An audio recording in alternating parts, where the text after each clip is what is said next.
بسم اللہ الرحمن الرحیم الصلاۃ والسلام علیک یا سیدی یا رسول اللہ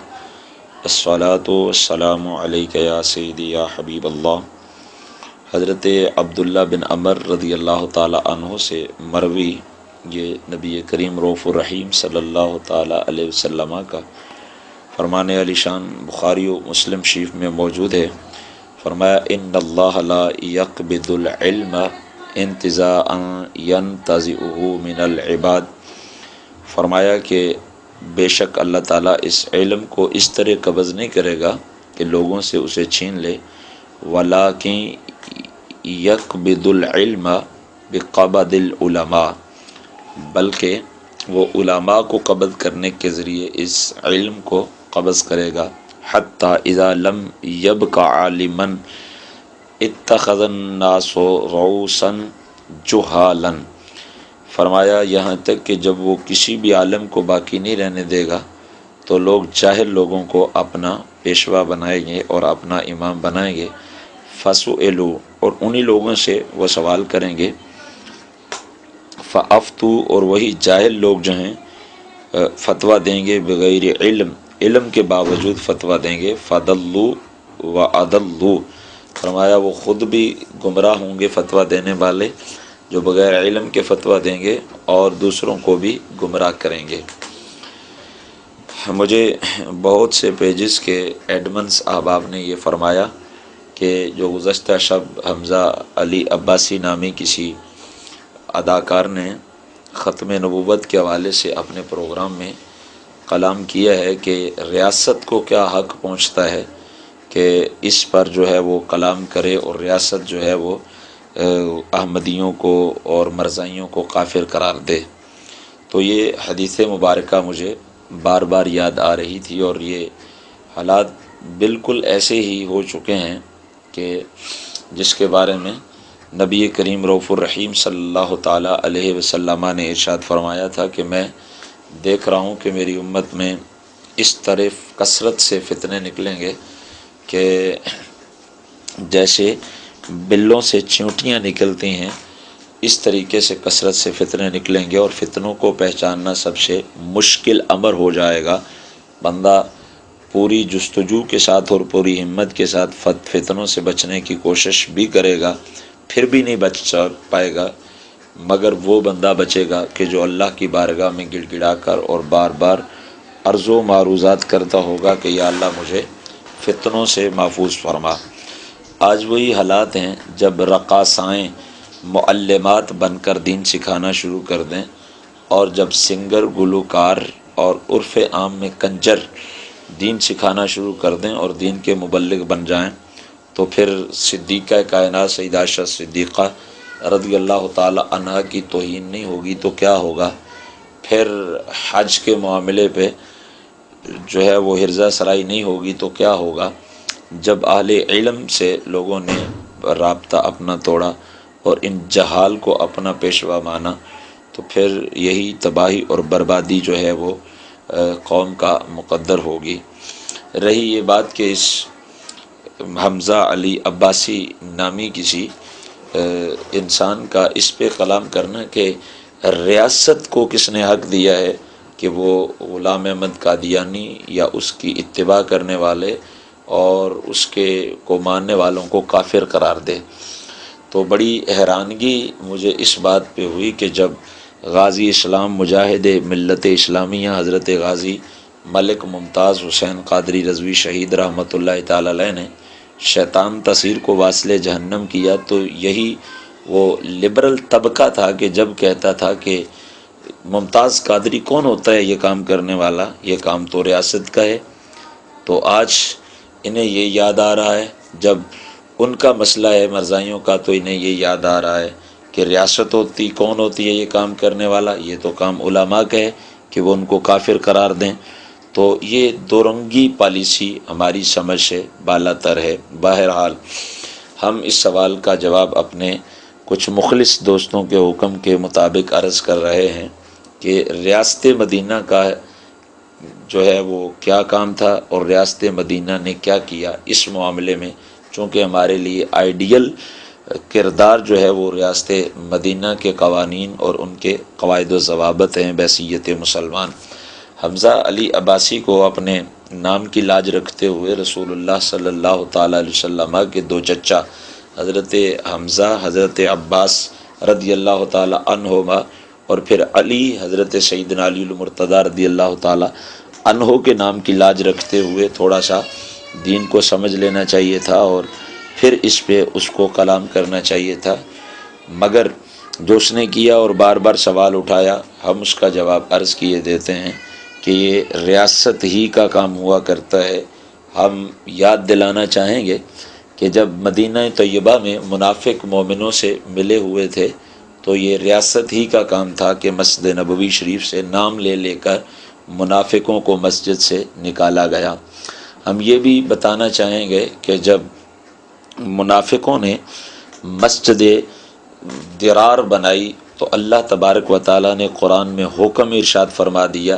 کہ یہ مسجدن درارہ ہے، یہ گمراہی کا اڈا ہے، مسجد نہیں ہے، لہٰذا رسول کریم صلی اللہ تعالیٰ علیہ وسلم نے ریاست کے سربراہ ہونے کے ناطے منافقین کی بنی ہوئی مسجد درار کو گرانے کا حکم ارشاد فرمایا اور اس کو گرا دیا گیا۔ پھر ریاست مدینہ نے ہی یہ کام کیا تھا کہ یہود و نصارہ سے معاہدے کیے، اور اب جب یہود و نصارہ سے معاہدے ہوئے ہیں تو ظاہر ہے یہود کو یہود ڈکلیئر کیا گیا اور نصارہ کو نصارہ ڈکلیئر کرنے کے بعد ان سے معاہدے کیے گئے، تو یہ ریاست ہی کا کام تھا۔ اور پھر کفار سے جزیہ لیا گیا،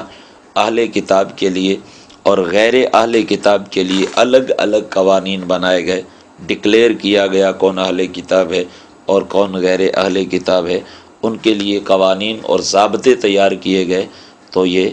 ریاست ہی کا کام تھا۔ اور پھر ریاست نے ہی یہ کام کیا تھا کہ یہ حکم جاری فرما دیا گیا کہ مشرکین کو جزیرہ عرب سے نکال دیا جائے، پھر حدود حرم میں مشرکین کا داخلہ بند فرمایا گیا، یہ ریاست ہی کا کام تھا۔ ایسا تو ہرگز نہیں تھا کہ منافقوں کو نکالنے کے لیے صرف علماء کو لگا دیا گیا۔ ہاں، صحابہ سارے کے سارے علماء تھے، مگر جس اصطلاح میں ہم بات کر رہے ہیں ایسا تو نہیں تھا کہ مسجد درار کے لیے ریاست تو خاموش تھی مگر علماء جا کر اس کو گرا رہے تھے، ایسا تو نہیں تھا کہ ریاست تو خاموش تھی اور یہود و نصارہ سے معاہدے جو ہیں وہ علماء سر انجام دے رہے تھے، ایسا تو نہیں تھا کہ ریاست تو خاموش تھی مگر کفار سے جزیہ لینے کے لیے اہل کتاب اور غیر اہل کتاب الگ الگ ان کے لیے ضابطے ترتیب دیے جا رہے تھے، ایسا تو نہیں تھا کہ مشرکین کو جزیرہ عرب سے داخلے کے لیے ریاست تو خاموش تھی مگر علماء جو ہیں وہ سرحد پہ بارڈر پہ موجود تھے اور وہاں پہ کسی بھی آنے والے کو دیکھ کر کے کہ یہ مشرک تو نہیں ہے وہاں پہ روک رہے تھے۔ یہ ریاست ہی تھی کہ جو یہ سارے کام سر انجام دے رہی تھی۔ حمزہ علی عباسی کی اور اس کے جو ہیں وہ چیلے چانٹوں کے لیے ہم یہ بھی عرض کرنا چاہتے ہیں کہ تھوڑی آگے چلیں تو یہ ریاست ہی تھی کہ جس نے اسود عنسی جس نے نبوت کا دعویٰ کیا تھا، یمن کے اندر اس کے خلاف جنگ لڑی گئی اور اسے واصل جہنم کیا گیا، اس کے متبعین کو چن چن کر مارا گیا۔ اور پھر یہ ریاست ہی کا کام تھا کہ جب میرے اور سب کے کریم آقا صلی اللہ تعالیٰ علیہ وسلم وصال زاری فرماتے ہیں تو زکوٰۃ کے منکر پیدا ہوتے ہیں، تو یہ ریاست ہی کا کام تھا کہ حضرت سیدنا صدیق اکبر رضی اللہ تعالیٰ عنہ سربراہ ریاست ہونے کے ناطے یہ حکم جاری کر رہے تھے کہ وہ رسی جو رسول اللہ کو زکوٰۃ میں ادا کرتے تھے اگر وہ رسی بھی نہیں دیتے ہیں تو ان سے قتال کریں گے، اور منکرین زکوٰۃ کے فتنے کو دبا دیا گیا، صفحہ ہستی سے مٹا دیا گیا، ان کو کافر ڈکلیئر کرنے کے بعد ہی کہ وہ ضروریات دین میں سے ایک اہم رکن اور ارکان اسلام میں سے ایک اہم رکن زکوٰۃ کے منکر ہوئے ہیں، تو لہٰذا یہ کافر و مرتد اور واجب القتل ہیں۔ تو یہ ریاست ہی کا کام تھا کہ زکوٰۃ کے منکرین کے خلاف جہاد کیا گیا۔ ہم یہ بھی یاد دلانا چاہیں گے کہ جب سیدنا صدیق اکبر رضی اللہ تعالی عنہ کے دور خلافت میں مرزا غلام احمد قادیانی کا روحانی باپ مسلمہ نے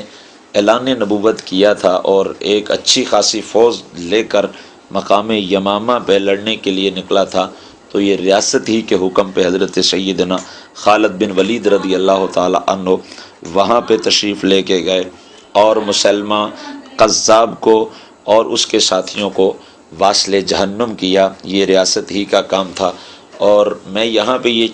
بھی کہنا چاہوں گا کہ مرزا غلام احمد قادیانی کے مسئلے میں حمزہ علی عباسی تو یہ پوچھ رہا ہے کہ ریاست کو حق کس نے دیا۔ ہم یہ بتانا چاہتے ہیں کہ ریاست سے ایک بنیادی غلطی ہوئی، اگر وہ غلطی نہ ہوئی ہوتی تو آج حمزہ علی عباسی جیسے مرزا غلام احمد قادیانی کے محب اور چاہنے والے پیدا نہ ہوتے، اور وہ غلطی ریاست سے یہ ہوئی کہ کافر تو ڈکلیئر کر دیا گیا اور فائلیں تو تیار کر کے ان کو کافر ڈکلیئر کر کے ان کی عبادات پہ اور ان کی جو ہے وہ عبادت گاہوں پہ پابندی تو لگا دی گئی اور انہیں تبلیغ کرنے سے تو روک دیا گیا، مگر حضرت سیدنا صدیق اکبر رضی اللہ تعالی عنہ کی طرح ان کو صفحہ ہستی سے نہیں مٹایا گیا۔ اس لیے آج ان جیسے اور دیگر اس جیسے کئی لوگ پیدا ہو رہے ہیں کہ جن کی سمجھ میں یہ بات نہیں آ رہی کہ مرزا غلام احمد قادیانی اور اس کے ماننے والوں کو کافر کیوں قرار دیا گیا۔ آخر میں یہ مشورہ دینا چاہوں گا کہ اگر واقعی حمزہ علی عباسی اور دیگر اس کی فکر کے لوگ جو ہیں وہ مخلص ہیں اس سوال کا جواب لینے میں، تو کوئی مشکل نہیں ہے۔ جو فیصلہ اسمبلی میں ہوا تھا اور جو پاس ہوا تھا بل، اس کی کاپیاں لی جائیں اور پھر اس کا مطالعہ کیا جائے تو ان سارے کے سارے سوالوں کا جواب آسان طریقے سے مل جائے گا کہ کیوں اس وقت جو ہے وہ اہل اسلام نے متفقہ طور پر مرزا غلام احمد قادیانی اور اس کے ماننے والوں کو کافر قرار دیا ہے۔ اور سب سے آخر میں یہ کہنا چاہوں گا، جس کا کام اسی کو ساجے، شریعت اسلامیہ پہ کلام کرنا اور فقہی مسائل میں کلام کرنا، شرعی مسائل میں کلام کرنا اور دین کے معاملے میں کلام کرنا، یہ سنگروں کا، گلوکاروں کا، رقاصاؤں کا کام نہیں ہے، یہ علماء کا کام ہے، یہ فقہا کا کام ہے، دین کے سمجھنے والوں کا کام ہے۔ تم بھلے جو بھی ہو اپنا کام کرتے رہو، شریعت کے معاملے میں